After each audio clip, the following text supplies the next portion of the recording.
Welcome to Fluent Phonics. Today we will discover the proper pronunciation of the word mortgage. Mortgage. Mortgage. Mortgage.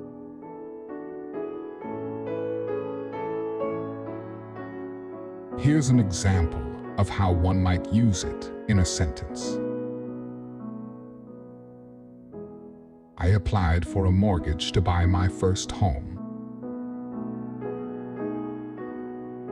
Mortgage refers to a loan provided by a financial institution to help an individual purchase a property or real estate by utilizing the property as collateral.